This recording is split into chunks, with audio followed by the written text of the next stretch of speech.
Welcome to the Clemson Dubcast. It is Friday, November 15th, a beautiful day in Clemson, South Carolina. Clemson heading up to Pittsburgh for its final ACC game, regular season game of the season, and injuries are a big theme. Pitt certainly has its share, most notably quarterback Eli Holstein, who I do not think is going to play. I think for Clemson, we're going to see Peter Woods come back, but they're not out of the woods yet injury-wise either. Out of the woods, I guess, pun intended there. If you want to learn all the details, stay tuned to TigerIllustrated.com between now and noon on Saturday. We will fill you in on all the latest on the injury front. My good friends Blake Smith and Brooke Archenhold have been part of the podcast since the beginning, way back in August of 2018. They have an accomplished team of personal injury attorneys at Parham, Smith, and Archenhold based in Greenville. They are Clemson people, and their skillful attorneys have decades of experience in complicated litigation matters, taking a special interest in medical malpractice, nursing home abuse and neglect, car accident cases that have left the individuals involved in serious trouble. For a free consultation at Parham, Smith, and Archenhold, call 864-990-4581 or online at parhamlaw.com. That's PARHAM law.com. When you're ready for a complete renovation in your home or business, open the door to more with Harris Home and Harris Commercial. Their local experienced team will totally transform any room space, from beautiful floor coverings to construction to finished details. Harris handles every step of your renovation process, whether it's a kitchen or living room or an industrial or educational setting, like some of the positively stunning work they've done at Clemson University. Go to discoverharris.com and experience a total renovation transformation from Harris Home and Harris Commercial. Solero Communications, formerly known as Tandem Payment, is a full-service integrated electronic payments provider powered by leading-edge technology. Solero provides a wide array of merchant solutions, simplified payments. They make onboarding, taking payments, maintaining risk management and compliance, and getting support quick and easy. At Solero, they're all about helping you achieve sustainable growth as a business. Taking payments isn't the only thing your business needs. With Solero's solutions, you can manage inventory, sell products and services via social media, schedule staff, track sales, get reports, and much, much more. Find out more about Solero at solerocommerce.com. That's CELERO commerce.com. Okay, to our conversation with Terrence Oglesby. If there were a stock that you could buy on up-and-coming sports media, sports broadcasting personalities, I'm buying all I can get on Terrence Oglesby. He has come a long, long way in a very short time. All right, here we go. Enjoy.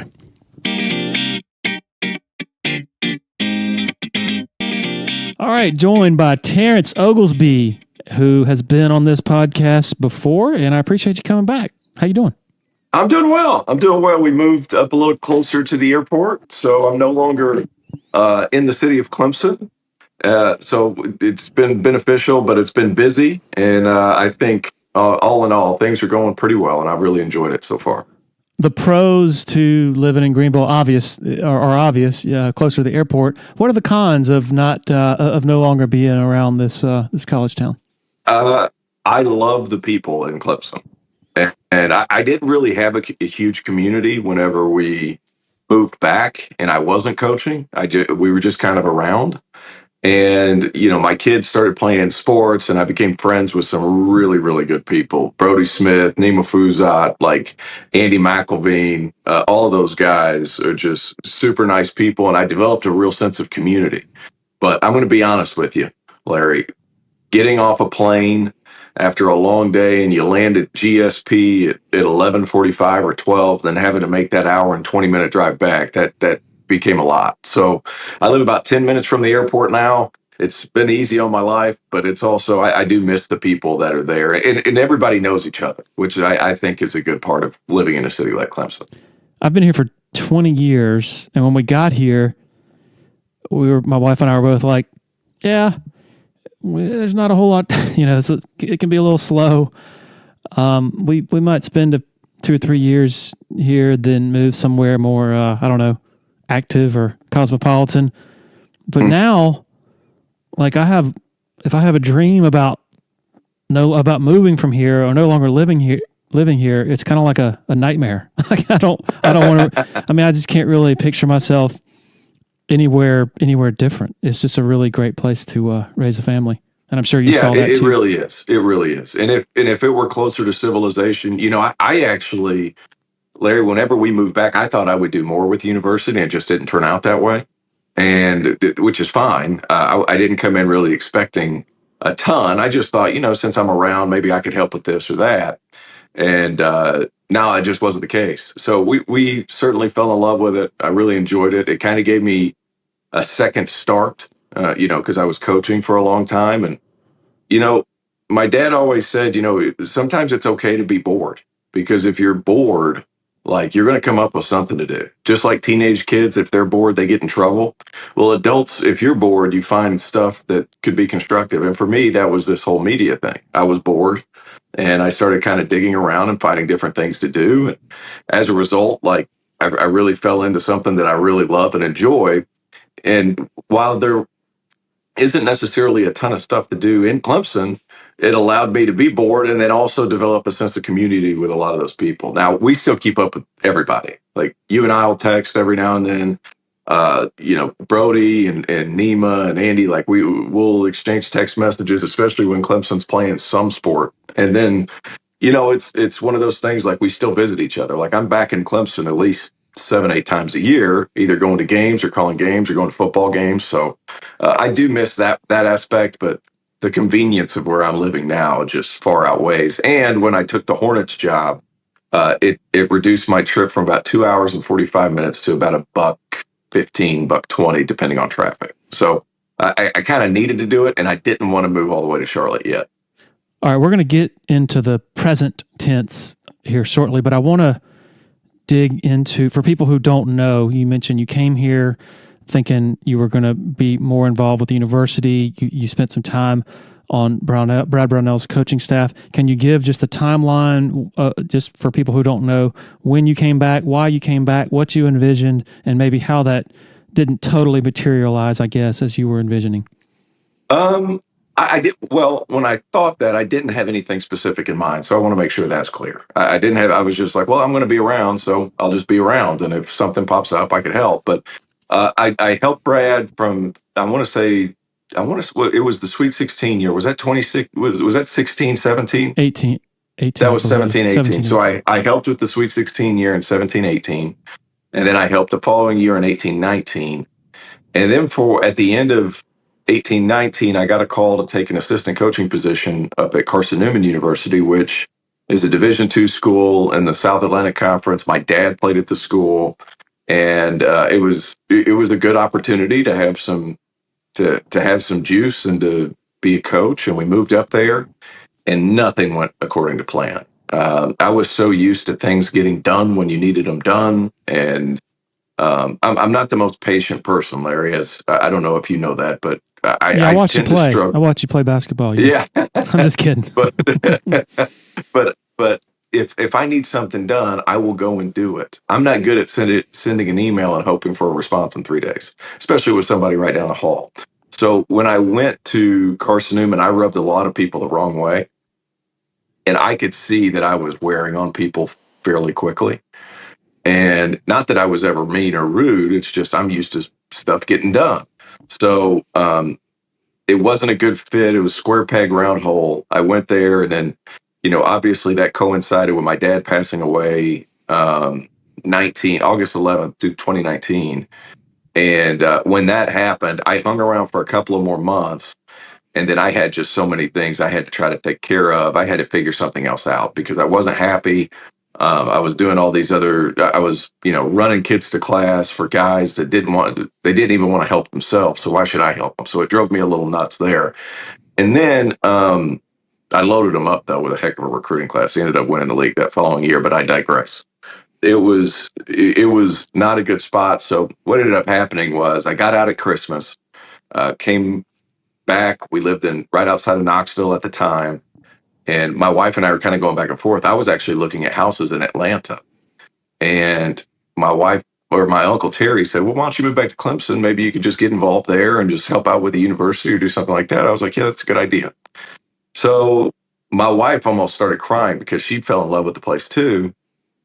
And long story short, we go back.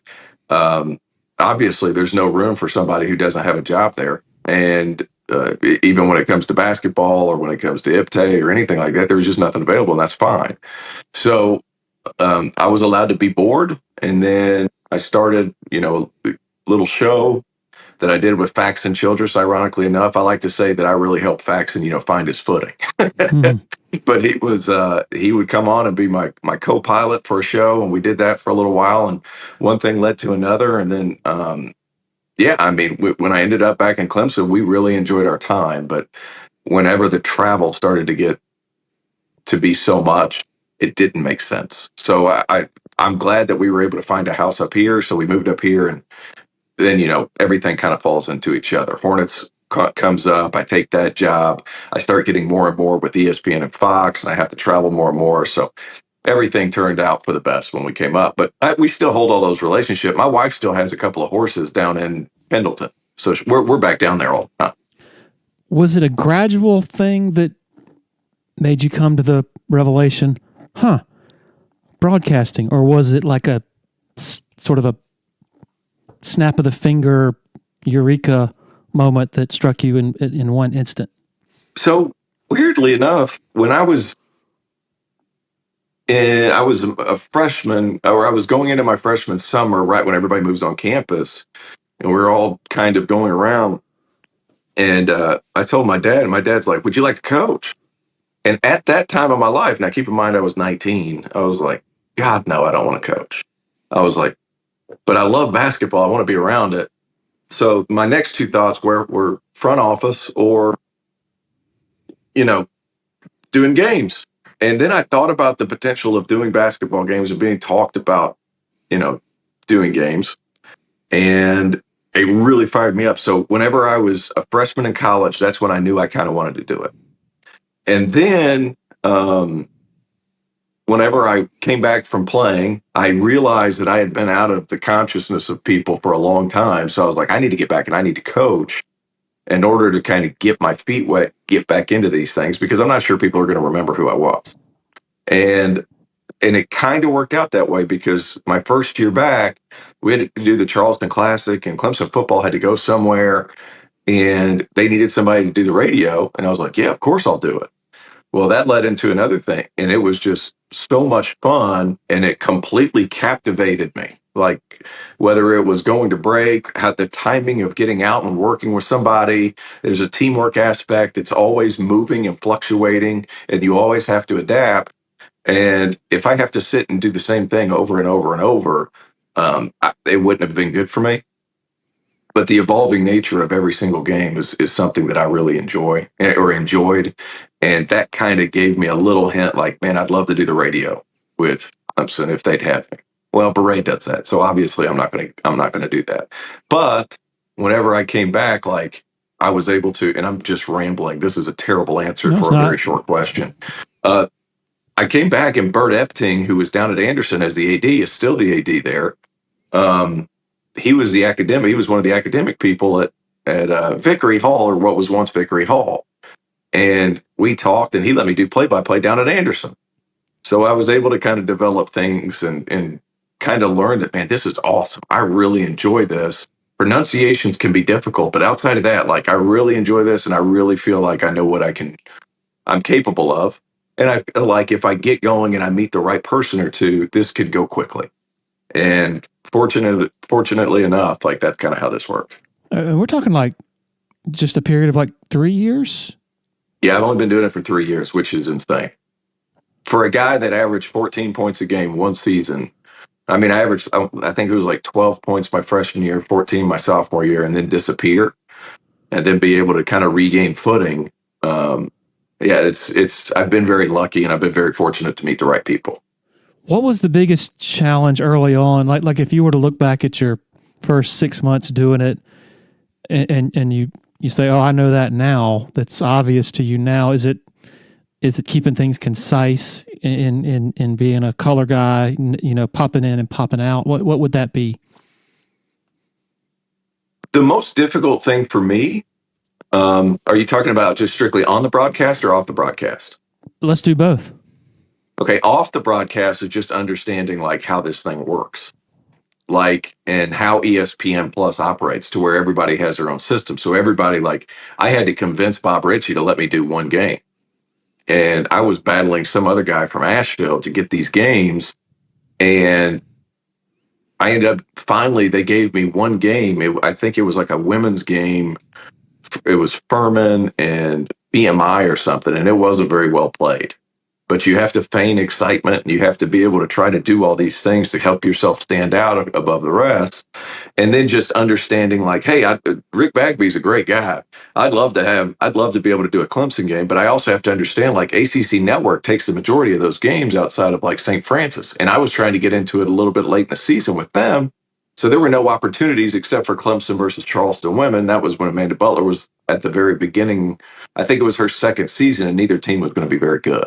So it was like just kind of understanding like ACC Network and then ACC Network Plus, and then who assigns what games at what time they assign them and how close to game time they assign. That's been the most difficult thing, is navigating like who are the right people to talk to, who are the right people to ask, like, because I'm not a very networking was never really a strong point of me until I realized I sucked at it. And then like being able to find the right person and ask beforehand, who are the right people that I need to go talk to. So off camera, that's been the biggest issue, but I've gotten better at it. On camera, the biggest part is knowing when to shut up because they put a microphone on you and you feel like you have to talk the whole time. And sometimes, like I did a game with Wes Durham the other day, it's about 60% full, not a ton of people there. Chase Hunter gets 2 huge dunks.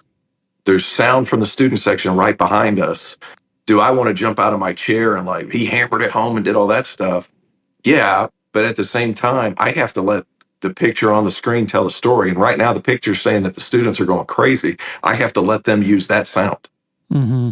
So like for me, knowing when to lay out, and that's a lesson I learned the hard way with Pete Yanity. I did a game with him whenever Wofford came in and played it really close, and Alamir Dawes hit a shot at the end.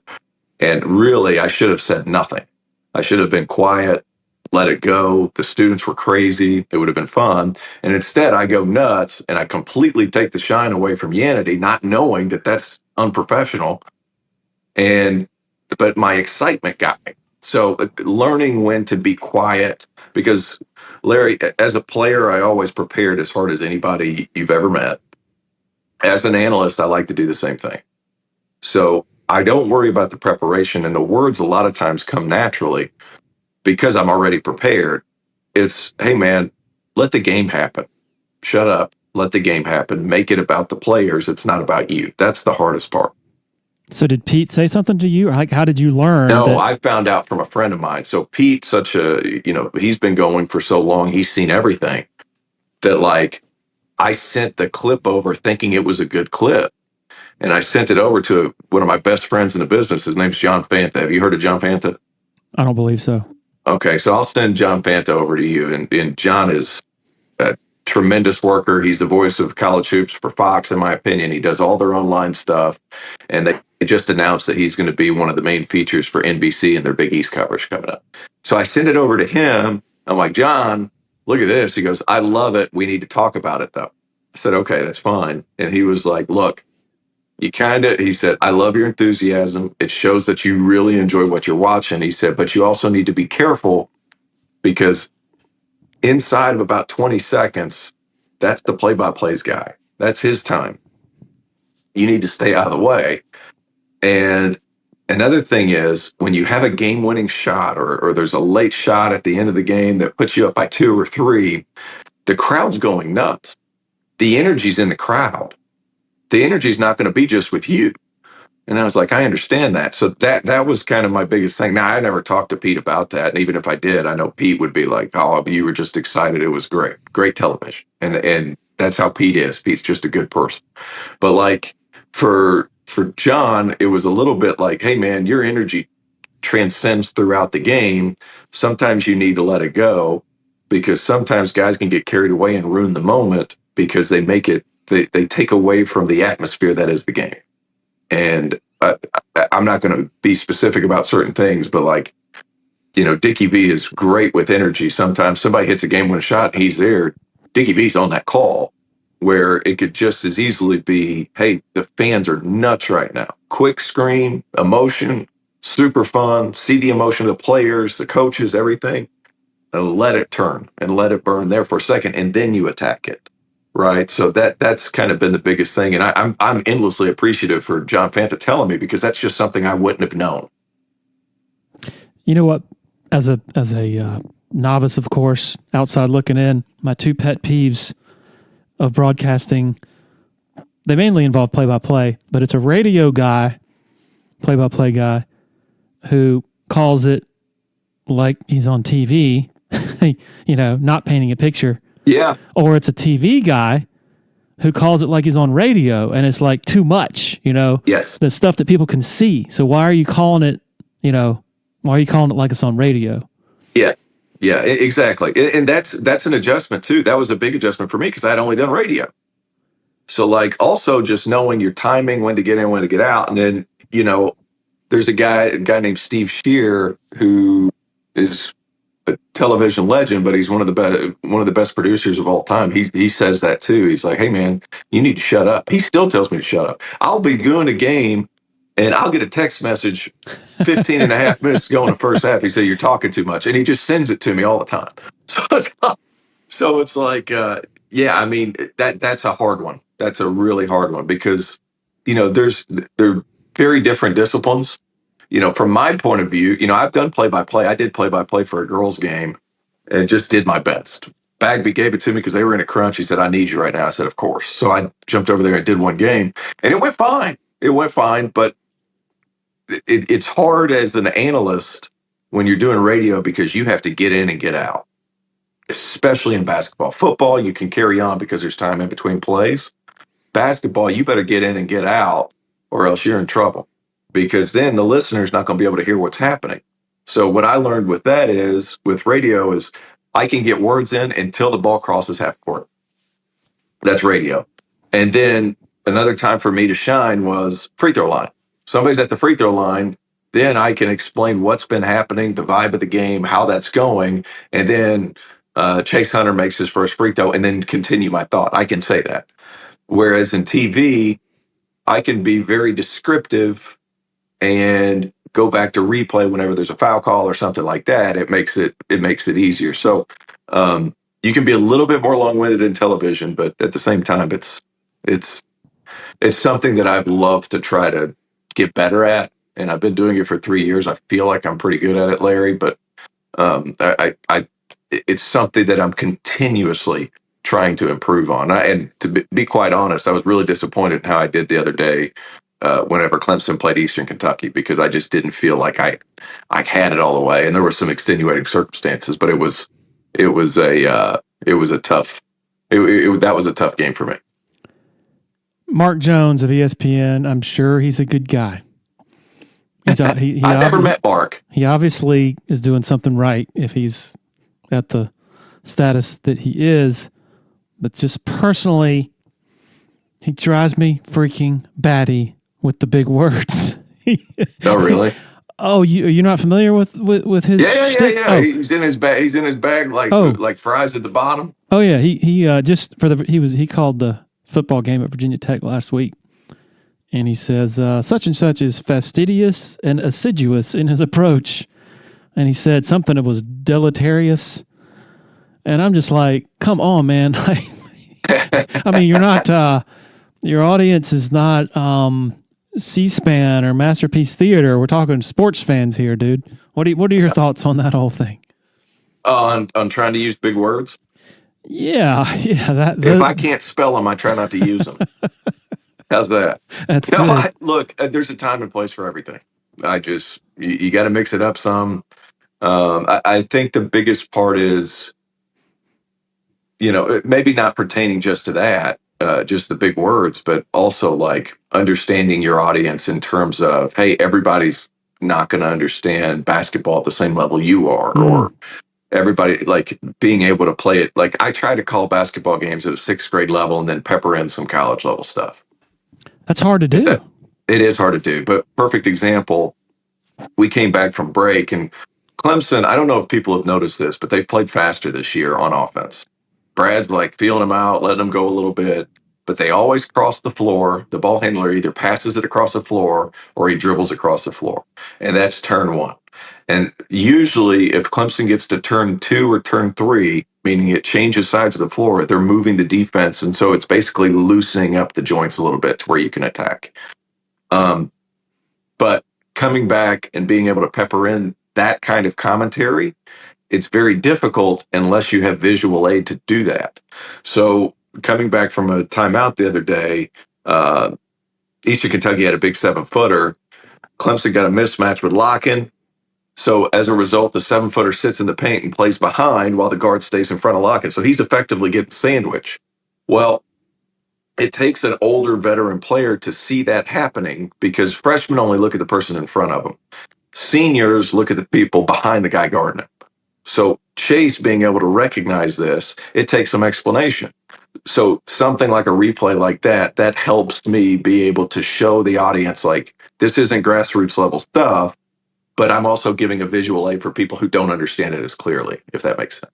So this is sort of the technological parts. I'm always fascinated, whether watching basketball or football, and you have a good analyst, and very quickly, I guess usually out of a commercial, but not always, you see them sort of dissecting a play that just happened. So during a commercial, are you talking to the guy and the producer in the truck, Correct. I guess, and you're saying, hey, can you get me blah, blah, blah, blah, blah? And he or she is usually able to get it to you pretty quickly? Sure, and that's a skill that I've developed over time. So, like, for example, it used to be, Rick Bagby's a heck of a crutch, man. Like, he really walked me through a lot of things. Like, this is how this works. This is how this works. Would you like to show this or that or this? That was great.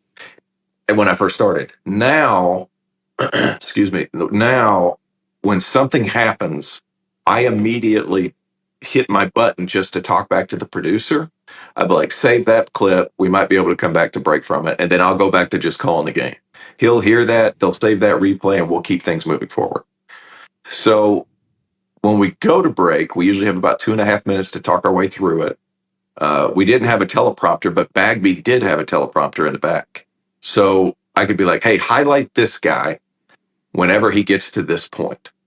So we'll pause it. I'll explain what that guy's doing and then what Chase's eyes are reading. So during the timeout, I'm going through exactly when I want it paused, where I want it started from, and then how we let this play kind of configure itself out throughout the course of, the first 15 to 20 seconds of coming back from break, because we're trying to get in and out in less than 30 seconds because there's a game to be played. But you can, during the live broadcast, you can hit a button that mutes you to the viewers until Correct. you're play-by-play guy, but that the producer, only the producer can hear, and you can say, "Hey, I want to note that." Correct. So yeah, so as soon as something happens, I have 2 buttons that are right in front of me. One of them's a cough button that completely mutes me, like all the way around, just in case I need to clear my throat or something like that. And the other one, it's one that says talk back on it. And the one that says talk back on it, that goes directly back to the truck and it plays over the top of everybody. So everybody hears what I say too. And the only reason, to be honest with you, Larry, the only reason I knew this is whenever I first started, I was so interested in how all these things worked that it was a Clemson at North Carolina game. Everybody was doing remote. And because everybody was doing remote, they still had to get the game going. So I actually had the luxury of being in the truck, watching how things happened. And it was John Crispin, who I think is really good, and Reese Davis. And they were doing Clemson, North Carolina. So I got to see how Crispin talked back and forth with the producer as an analyst. And I also got to see how Reese Davis did it. Now, those guys have been going for 10, 15 years. So like there was a casual feel to how they were doing it. This was just another day at work. And so, but to me, like being able to see the interactions, how they were quick in and out, like I can't tell you how valuable that was to me to sit in the truck just for one day. And I was kind of the intermediary between ESPN, because I think it was an ESPN2 game or ESPN game, to where like I was the one counting them down to break and also counting Bagby and his crew down to break to make sure that the commercials went at the same time and something wasn't cut quickly. Does that make sense? Yeah. Yeah. So that was one of the best experiences I could have had, just to see it from all angles.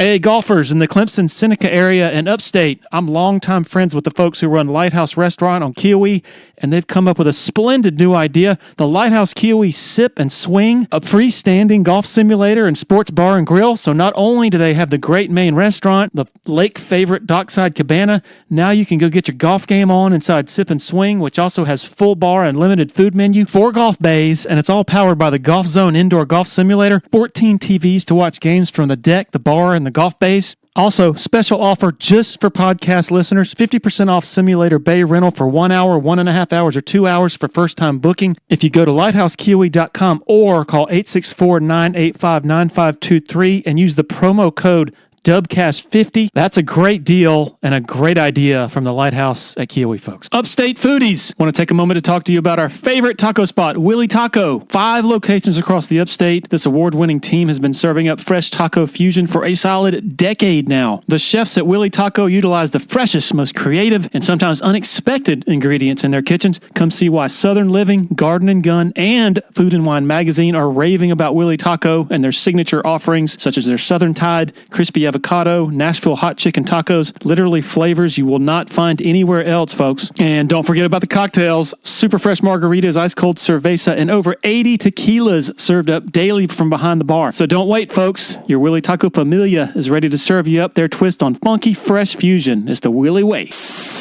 You were on the staff for the Sweet 16 team in 18. Which team was better, that team or last year's Elite 8 team? And I guess I guess we have to say with a healthy Dante Grantham. A healthy Dante Grantham, I would give it to that team. Mm-hmm. And keep in mind, that was also a healthy Shelton Mitchell. Mm-hmm. Shelton Mitchell's senior season might as well not have existed. But that team with Dante, because they were so fast, and Eli defensively, if he didn't do something boneheaded, was elite. He could guard, he could post, he was mean as a snake. He was really good. And then, Gabe DeVoe kind of stepped into his own.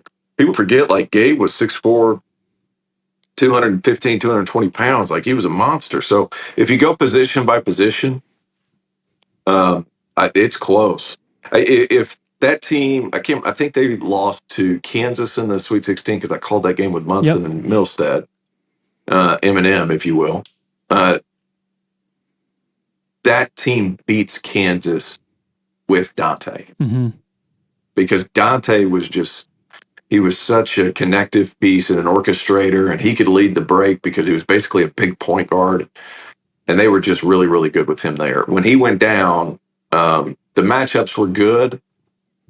But with Dante, they would have been great. Did Mitchell have a fractured foot or something? Was that what it was? No, his knees. He had bone on bone. There was hardly any cartilage left. That was one of the reasons he quit playing. He had some really bad knees. Yeah, I had forgotten about that. So if we go back to, I guess, when Clemson lost in the first round against Rutgers 3 years ago. That was when Amir kind of took the forefront there. Yeah. I just remember having some offline conversations with you, and both of us, we were skeptical of the direction and where things were headed. But then at some point you became, I don't want to say a 180, but you became extremely bullish. Well, there was a few things involved. I was a little up in the air because I didn't know what all was going to happen with COVID. A lot of people were very impatient. Dabo was having a down year, so it was who are they going to blame? Because obviously you're not going to get on Dabo. But where it turned for me was one, when the transfer portal completely opened, because they had a head start there because they'd been doing that for years. They'd been sitting guys, and Brad had shown the ability to get guys to adapt to their system. And the next thing was, I think NIL's changed the game in such a positive way for Clemson basketball because Larry, you know this, like Brad's never been in the papers for the wrong reason. He's always done things by the book. And sometimes, you'll be in the clubhouse for a top 5 recruit, and I'm not going to mention who, but I'm just going to let everybody kind of guess what's happening. And the kid wants to go there, and then Nike comes in and says something like, "Hey, your paycheck's not going to be as good as if this doesn't happen." Mm-hmm. Okay, so that's what happened. For those who don't know who I'm talking about, I'll let you do your own research, but that's what happened. He wasn't able to get his hands on those kinds of players. Now, Nike can sponsor a kid if he goes to Vermont. So it's put Clemson on an even playing field to get players because Brad's going to do things the right way. So I want to say it was the year where they should have gotten in the tournament and they lost to Moorhead in the NIT. And I was like, if Brad gets through this, he's going to be in the tournament every year because he's going to get players. We already know he's arguably the best. Right now, Tony Bennett's gone. Brad's the coach in the ACC. He's the most accomplished coach in the ACC up to this point. So, the fact of the matter was it's really hard. Who was it? Jeff Foxworthy. He said, it ain't the size of the boat, it's the motion of the ocean. But it's really hard to get to London in a rowboat. Right. Like you can only play with the players you get, and if you're not willing to dip your foot in the gray area, that it makes it really difficult to be up to par. NIL's changed that for them. Now Victor Locken's every bit of 7 feet. Christian Reeves is playing 10 minutes a game or less, and he's a Duke transfer that's going to give you valuable time. You're able to keep Chase Hunter around, who would have commanded a nice little check before checks were legal if he decided to transfer and be eligible immediately. So you're able to keep these guys, and as a result, you have the talent to compete for a guy that we already knew was doing the most with the least. It was just a matter of people were getting tired of the level of play. And Brad might kill me for saying this, so I hope he doesn't listen. But it's hard. It's a really difficult thing. And now Lucas McKay and those guys have done a great job of getting the right type of player, and the size is the biggest thing that stands out to me. You can afford that size with the difference in NIL. And if you want to go and play at Duke and be the 7th player, that's all well and good. But now Duke isn't hoarding those players. They're very good this year, but now the 7th best player on Duke's teams want to go and be the 3rd best player on another team in another conference somewhere. So it leveled the playing field, and that's where coaching thrives. And therefore, Brad can stay at Clemson as long as he wants because they're going to be in the tournament every season. So it's so fascinating because, do you remember when you sort of connected all those pieces to the point of saying, "Oh, wow, okay." I have a lot of downtime. but I'm just saying, it was so notable and striking to see your sort of public presence, and you weren't dogging them beforehand. No. That's important. That's important. But I've never lied.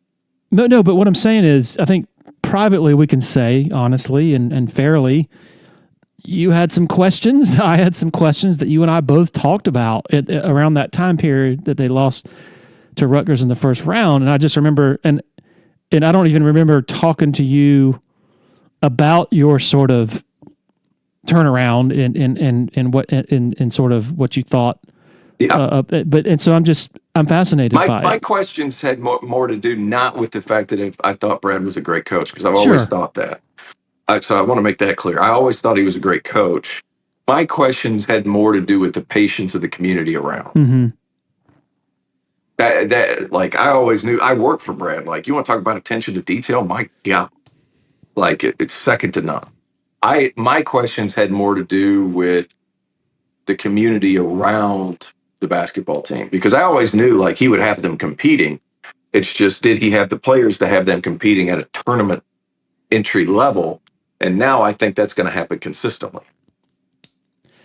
And not because he can't recruit, but because he wasn't willing to dip his toe in the gray area, which you look at a lot of other coaches that have always dipped their toe in the gray area.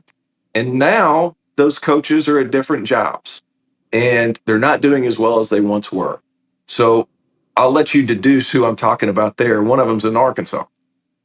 One of them just left Arkansas. Like, it's just not as loud. Their achievements aren't as loud anymore because there's not such a discrepancy between what they do now and what's possible for other people too.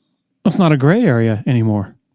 It's not a gray area anymore. That's right. So once you eliminate that gray area, it's can you coach? Because you'll be able to get players. Can you coach? And Brad can coach. That's when everything flipped for me, because the playing field was drastically altered by the NIL landscape, and Clemson was ahead of the curve. As soon as they announced it, they said, "Well, we're going to do a collective." Okay, fine. And then you have guys that are huge basketball people in the Clemson community. Now, I'm not sitting here saying they have like BYU money, but they have enough to compete. And as a result, you're able to get a type of player that can get you to the tournament every year. And the relationships he's built from being here for 15 years with those 1,000%. Yeah, so he's able to, if you're competing with LSU for Joe Girard, you're able to. I don't think NIL was the reason he came here, but it's the money for Joe was about the same as LSU. He just really liked Brad, and him and Brad love each other. But still, had LSU been substantially different? Yeah, had Clemson not been able to offer him. You still have to have both, but at least you're in the game now. Yeah. And like that's where it changes. Like you still have to have, like, Clemson football, like, you're going to be able to find some funding if you need funding to get a kit. That's fine. Clemson basketball, there's ceiling on it, but at least you're in the conversation now. And whenever you're in the conversation and you're able to see, like, what they did with Hunter Tyson, whose only other real offer was Davidson. He listed Michigan and Tennessee. That's all crap. Davidson was his other offer. And now he was the highest paid second-round pick in last year's draft. So, like, you're able to see the progression of guys. And I think when you throw that in plus the money, you're going to have a good product.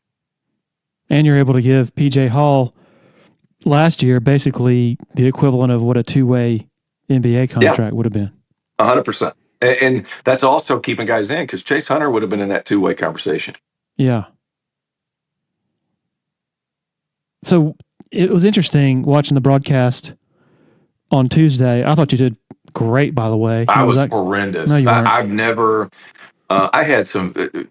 You can put this on the podcast. I don't mind. I had some family things come up that are challenging. Just having to do with my wife's side of the family. Mm-hmm. And so I'm booking flights to make sure that so my head was kind of everywhere, and I was mispronouncing names. I was chewing on my own tongue. That never happens to me, but I had a lot. The night before, I actually did Marquette in Central Michigan in a 3-man booth with Wesley Matthews and Chris Fosters, and that was a different element. So that was, like, I'm making excuses. I'm not a big excuse guy. Obviously, you've known me for a long time, but, like, that was a very difficult game for me. Yeah, I'm sorry for what y'all are going through. Sorry. Well, you said during the broadcast something that really resonated with me. My biggest question about this team, I mean, of course they're talented. Of course they're going to be deep. Of course they're going to be fast and able to have a more frenetic pace. But is it going to come down to what happens in the half court and whether they can get buckets in the half court? Yeah, there's a lot to be said there. I do think it's very telling.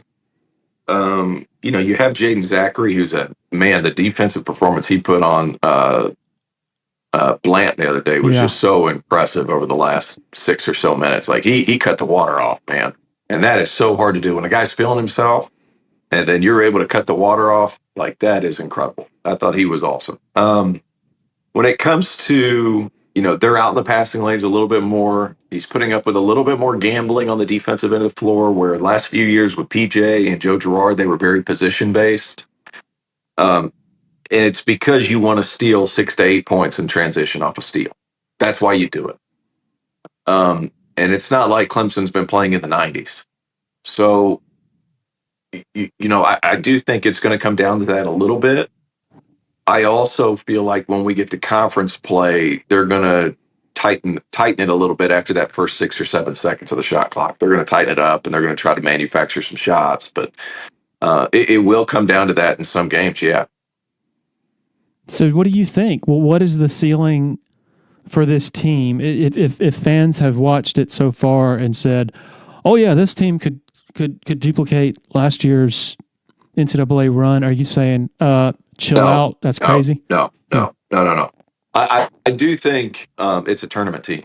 Mm-hmm. It's definitely a tournament team. Last year's team, though, had all those elements of scoring. Like Joe could create something, even though he was small. He was unbelievable at just being able to hit tough shots. He'd done that his whole career at Syracuse, and he did that at Clemson.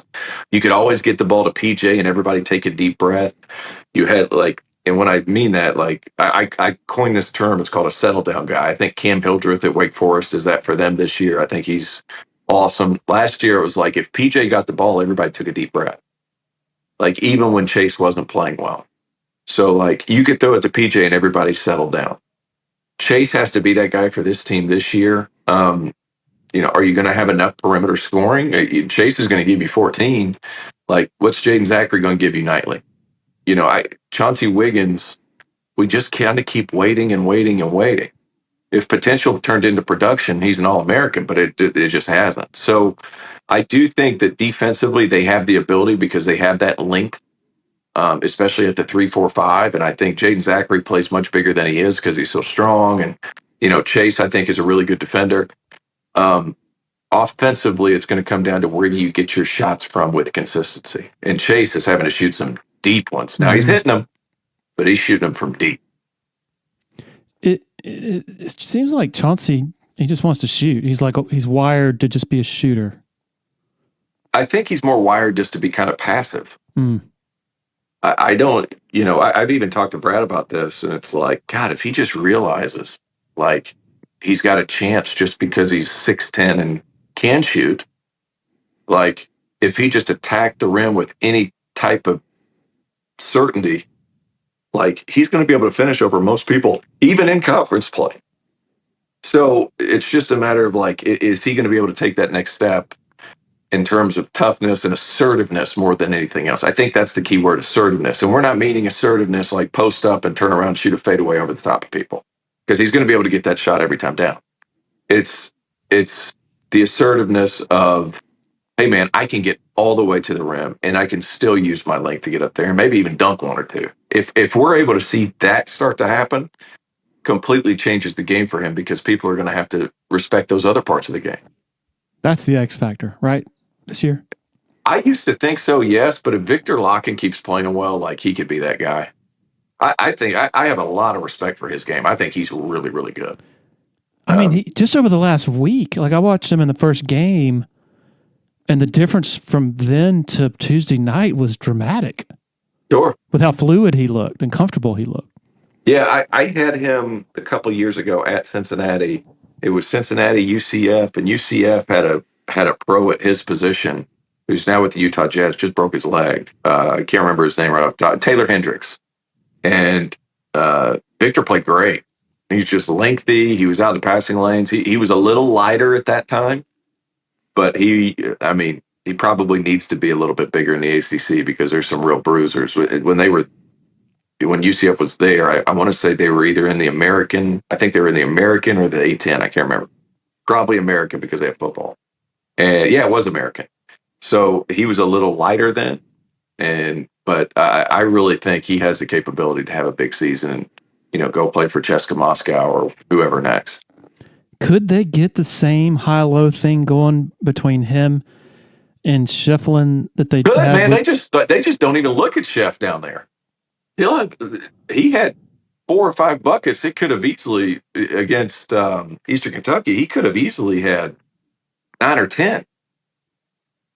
They got to make that decision a little quicker. But yeah, they are working it a little bit. It's just got to happen a little more often, in my opinion, especially when you're playing against teams that you're outsizing. You also noted something that it was like you'd said something exactly that I said. You look at Miles Foster trotting down the court, and you're like, yeah, not the most athletic guy in the world, but he just gets stuff done. And the opposite of RJ Godfrey, because Godfrey, you look at him and he's just like a freaking specimen. Could Foster? I mean, I've been pessimistic on this, that Foster could be an upgrade over what Godfrey would be. What do you think about that? I don't think I really liked RJ. Yeah. And while some of his points were kind of, were easy putbacks and stuff like that, I thought RJ just did a lot of things for you that, didn't necessarily show up on the stat sheet. Miles is fine. He's undersized. He's listed at 6'7". I think that's generous. I think he's probably closer to 6'5", 6'6". But, it's funny. He doesn't have this beautiful game. He's never shot a three before coming to Clemson. And then he shows up and hits 2 for 2 in his first game. And it was like, what's happening? But he's going to be a guy that just comes in. He's always rebounded well. That's never been a problem. Now it's just a matter of can he give you 8 to 13 or 14 minutes in a game where you really need it? Okay, you're an expert on shooting stroke hybrider. Wow. That release is something. What do you think his sort of ceiling is? And I mean, losing Gerard is big, but what? I've always been hard on guys when it comes to these things. I think Hyde Breeder is going to have a hard time. Okay. He's not a very good athlete. Everything has to be absolutely handed to him. And he does find space away from the ball, but when you have a hard time getting your shot off, if you have to put it on the deck against Eastern Kentucky, it's going to be really hard when you play against Florida State. And, Alex Hemingway carved out a role of coming in for 15 minutes. If he shot 2 threes, probably made one of them. Or, he'll have a game where he gets in there and he's 4 for 6 and everybody's going crazy and all that stuff. I could see him being that guy. I just think it's going to be hard for him to stay on the floor consistently because of that lack of athleticism. Good player, shoots it really well, was really good at Air Force. I mean, really good. I think he was the youngest player to ever be all-conference in the Mountain West from Air Force. So he was really good there, but they shot a ton of threes, and they just hoped to outscore you. I don't know who he can guard. That's my biggest concern with him. Quick word about a really cool Clemson tailgating option for those of you who don't have regular parking spots. First-class valet service by the Abernathy Hotel, just a block from the Rock. Here's the deal. You drive up to the Abernathy, you and your friends get out of your car, somebody parks it for you, you go inside to the air-conditioned VIP hospitality suite that's loaded with food and drinks. You also get access to their private lounge and bar, food trucks, clean bathrooms, live music, vendors, VIP gift bags, and even a golf cart ride to the stadium. They've seen a great response to this so far. You can sign up now for the Citadel and South Carolina games. Call 864-654-5299 or go to theabernathy.com to learn more. Another loyal supporter of the Dubcast is Blackacre Law Firm in Greenville, a subsidiary of Parham Smith and Archambault. Blackacre helps South Carolina residents achieve their dreams of home ownership by providing experienced professional representation for real estate closings. Attention to detail is crucial in real estate law. Blackacre is committed to making sure nothing gets by them preparing residential or commercial closings. Blackacre also offers estate planning services for their clients in the Greenville area. Find out more about Blackacre at 864-326-3507. Want to share a quick word about Founders Federal Credit Union? If you've been to a sporting event in Clemson, you've probably heard about Founders already. They are the official credit union partner of the Clemson Tigers. In addition to that, all Clemson faculty, staff, and students are eligible for membership as well as IPTAY members. Its office is located beside the Walmart Neighborhood Market on Old Greenville Highway in Clemson. For more information, go to foundersfcu.com. I was talking to Brownell maybe last week, and he said, yeah, 4th in the ACC. The media pick, probably a little much, probably some recentism there, just like there was recentism when they would underrate Clemson. What do you think? Is 4th too high? I think so. I have Clemson in that top tier. There's 6 teams, and Virginia was in it, and now I moved them out because I don't see how in the world that goes well. So I have Clemson in the top tier of the ACC, or maybe the second tier. I have Duke all by themselves at the top, and then the second tier is Carolina, Clemson, Louisville. Who's the other one? My goodness. Not Virginia. Anyway, it doesn't matter. It's neither here nor there. But I had Clemson 5th. I could pull it up real quick for you. I had Clemson 5th just because, one, where does your consistent scoring come from? That's a question. But also at the same time, like I just think the ACC is much better. Here, I'm pulling it up for you right now. Wake Forest. Mm-hmm. So I would go Duke, Carolina, Wake, Louisville, Clemson, all in that top 5. Mm-hmm. After that, I feel like there's a drop off. But in terms of like teams that'll for sure make the tournament, I put Clemson in that top 5. Yeah. So you did games on back-to-back nights this week. How far in advance did you know you were doing those games? So it just depends on the network. So for CBS, I know what games I'm doing in February. For Fox, I'll know about a month and change out. For ESPN, it could be 4 days out. Wow.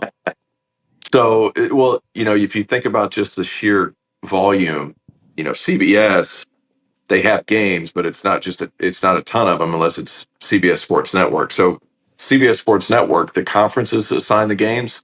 So I work with the CAA for their games. So they fly me to all the schools or in the South, or I fly to the South. For Fox, I do Big East and Mountain West. I have to have some time just so I can make sure I can get to all these places. And then for ESPN, it's up and down the East Coast typically. Either it's A10 or it's, I did a couple games in Vermont whenever they did the America East Championship. I was a part of Champ Week. And then, but they have 6,000 games. That's what people don't realize. Yeah. Like, you wait and you wait and wait, but they have an inventory of 6,000 games at ESPN. It's impossible to like be able to nail them down so far out in advance. Fox, by the time the season's over, they'll have like 350, and CBS, they'll have a 30-game slate.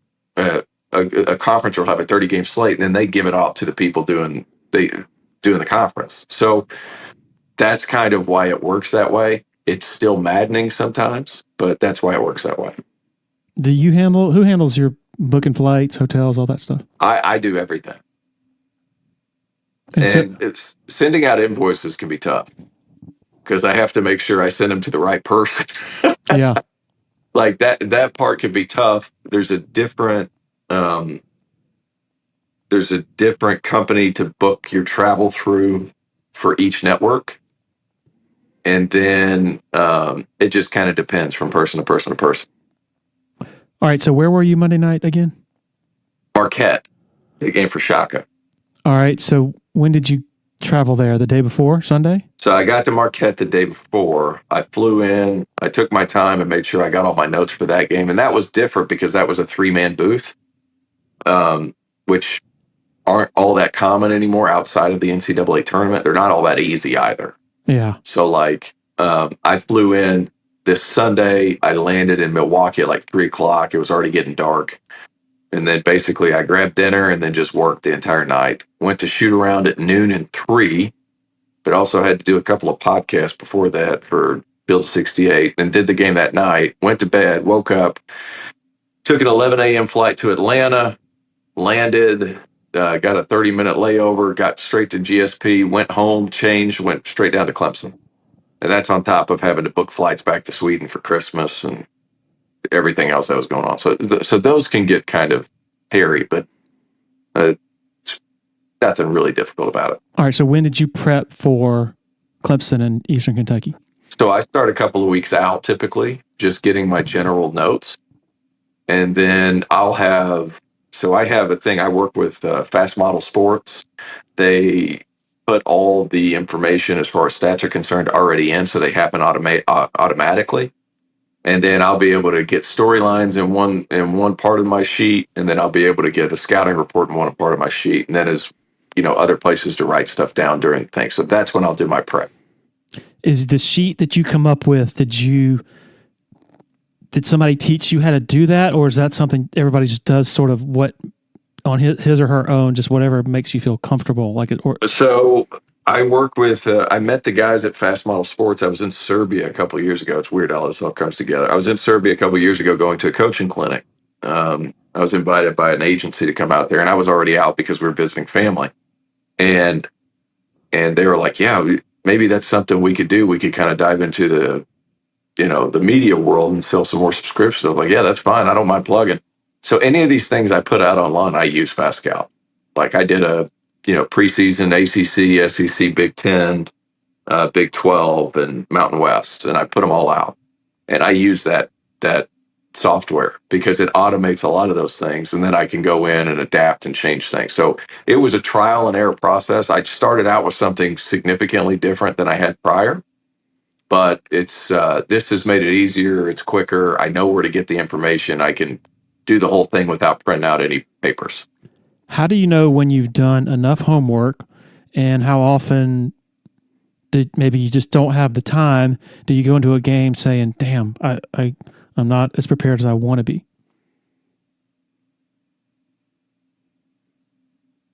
That's never happened. Wow. The only time I'll get uneasy if there's a hard pronunciation. But as far as my level of preparation, that's never been an issue. And I know that's just me being so nervous that I'm going to screw up my one chance to get a game that I'm not going to mess it up. The only thing that gets me, Larry, is like if there's a hard pronunciation. Like I'll never forget, like we were playing, I did a game on Super Bowl Sunday. It was on the flagship station, ESPN. It was SMU at Wichita State. And I want to say it was like the midpoint of my second year doing this or my first year doing this. I can't remember. And I got a call from David Seisler, and he was like, well, I need somebody to fill this game. I had somebody back out last minute. Can you do it? And I was like, yeah, I can do it. But I had a Notre Dame, Virginia Tech game the day before at Notre Dame. So, but this was on, what was it, Super Bowl Sunday. I had a game on Saturday, and he called me on Friday. So, like, that was the one time where I was like, oh, crap, am I going to be able to do this? And I ended up making the plane by the skin of my teeth, making the plane, changing out of my suit, getting on there, doing all my prep in the Chicago airport, waiting for my connection to Wichita. And they had like a guy, his name was Effie ODG, which is a hard O and a bunch of consonants. So it was like, it was really hard for me to pronounce and to get out all those syllables at once. Like, so if I don't have time to just kind of walk around a hotel just saying these names, sometimes I'll screw it up. Like it happened the other day, and when I did Eastern Kentucky, they had a Devontae Blanton, who was awesome. But 3 days ago, I'm doing a Hornets game, and there's a guy named Delano Banton. So, like, because I'm thinking Delano Banton, I keep reminding myself mid-sentence it's Devontae Blanton, and it's just, that was a disaster. And I had so much else on my mind that day, too. So, like, I've never stumbled and talked and not stuttered, that's not the right word, but like struggled to grab words like I did the other day. I was really embarrassed, actually. And I had so many positive and nice messages from people, and I was like, guys, that was just really bad. How do you know? But it was what it was. Yeah. How do you know when you're fully prepared? Do you just know? Just a sort of a feel? Or is it a checklist you have to go down? It's a checklist for me. It's a checklist for me. Like, for example, like I did the Clemson stuff. I just got their stories because I knew all their players. Like, I didn't do the typical, like, this is what he does, this is what he does, this is his left, right, what's he better at? I didn't do all that stuff for Clemson, so I kind of knew all their stuff already. But to me, it's very much a checklist. And I have all their stats right there already automated in, so it helps. And then you do all Hornets home games? Yeah. So last season, I ended up doing 70-something games, all in total, because during an off week with the Hornets, I did the Mountain West tournament, so I was able to stack like 6 games there because their conference called me. So I did the Mountain West Network with them. And it was just, so I'll do pre, half, and post-game shows, which this little show that I was doing with Faxon all those years ago helped tremendously because it helped me find the camera and know where I was supposed to talk and do all that stuff. And I finally got the opportunity, and Buddy did that work that I was paying for pay off 2 years later.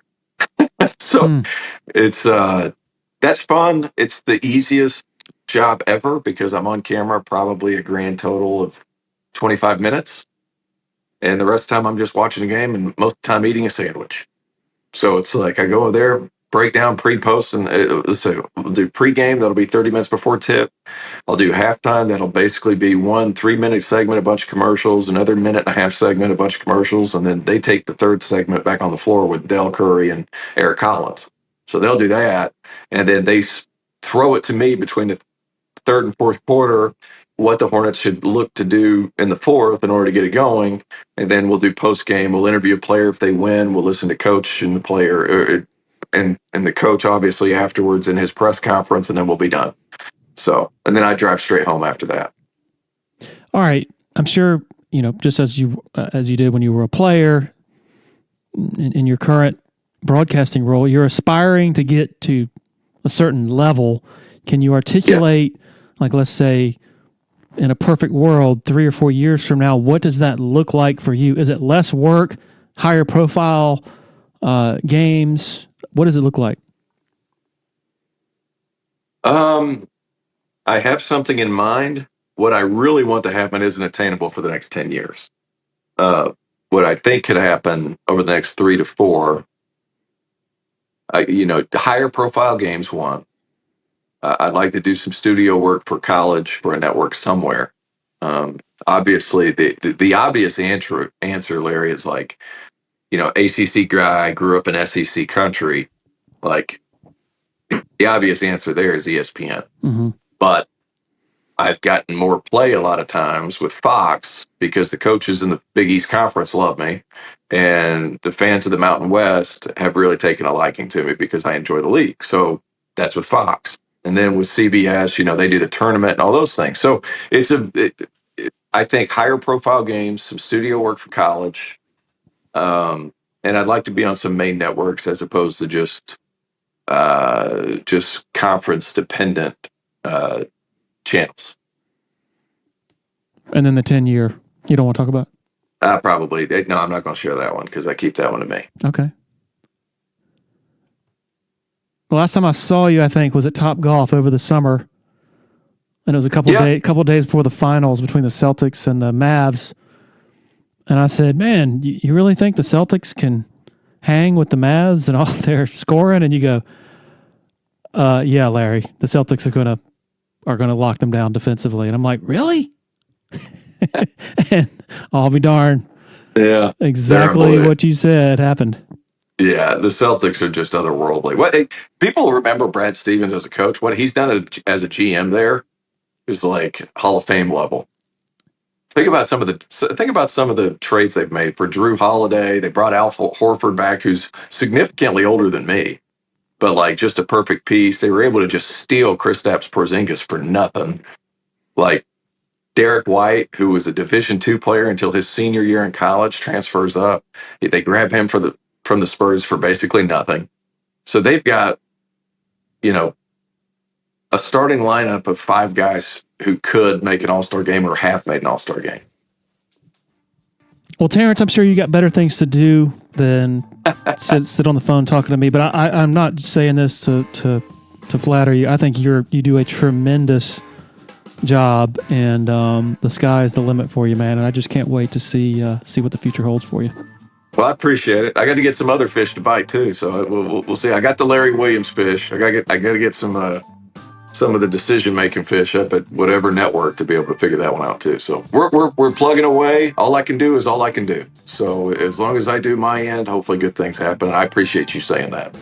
All right. After I hit stop on this recording, I got Terrence to agree that when he becomes a megastar on ESPN and is the voice of college basketball, that he's still going to come back and make an appearance on the Dubcast. Got to remember the little guys. Appreciate the support of our sponsors for continuing to make this happen. Couldn't do it without all of y'all. Also, couldn't do it without people actually listening. So, greatly thank all of you for hitting that play button every week. Enjoy the weekend. Enjoy the game. We'll be back next week. Cheers.